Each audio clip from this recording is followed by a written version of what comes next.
La transitoria segunda de las enmiendas por la que yo voté a favor está en conflicto con el artículo 11 de la Constitución, numeral 9, que dice: el más alto deber del Estado consiste en respetar y hacer respetar los derechos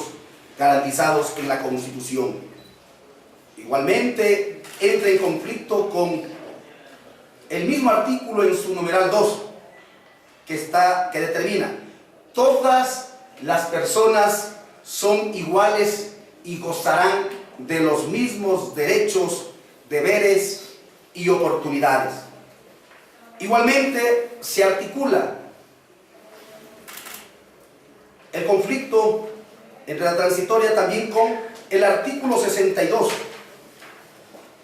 que dice, el artículo 66 primero: derecho, numeral cuarto, derecho a la igualdad formal, igualdad material y no discriminación. Igualmente con el numeral 1 del artículo 61 del texto constitucional sobre el derecho al ius honoris y al ius suffragis, esto es, el derecho a elegir y a ser elegido. Y el artículo 427 de la Constitución contempla que las normas constitucionales se interpretarán por el tenor literal que más se ajuste a la Constitución en su integralidad. En caso de duda, se interpretarán en el sentido que más favorezca a la plena vigencia de los derechos y que mejor respete la voluntad del constituyente y de acuerdo con los principios generales de la interpretación constitucional. Y el artículo 1 de la Constitución determina que el Ecuador es un Estado constitucional de derecho y de justicia. Y el artículo 439, en forma clara, dice: las acciones constitucionales podrán ser presentadas por cualquier ciudadano o ciudadana, individual o colectivamente.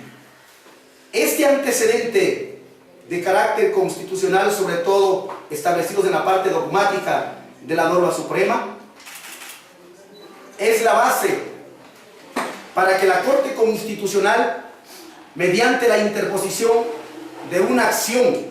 de demanda de inconstitucionalidad a la transitoria segunda, y como la misma Constitución contempla que las resoluciones de los poderes públicos deberán ser motivados, significa que amerita, hay más que mérito suficiente para que el órgano encargado del control de la constitucionalidad en el Ecuador y que garantice la seguridad jurídica, política, democrática en el pueblo ecuatoriano, se pronuncie, se derogue consecuentemente con estos antecedentes, a fin que el conflicto frontal y directo que genere esa incongruencia quede sin efecto y se garantice el derecho a la libertad del soberano del pueblo, de donde emerge el ejercicio del poder político, para que pueda garantizar el cumplimiento del derecho de elegir y ser elegido de todos los ecuatorianos por el principio constitucional de igualdad, de no discriminación, y superar esta exclusión que viene generando al momento el pueblo ecuatoriano y que lo han comentado incluso distintos sectores políticos aquí en el Ecuador, pero nadie ha tenido la voluntad política de decirle al pueblo ecuatoriano en la necesidad y en el imperativo moral de interponer la acción ante el órgano constitucional respectivo. Hasta aquí la rueda de prensa, indicándoles también que dentro de la acción hay dos temas fundamentales que interpondré dentro de la acción ante dicho organismo constitucional, que la próxima semana me permitiré dar a conocer a los medios de comunicación del Ecuador.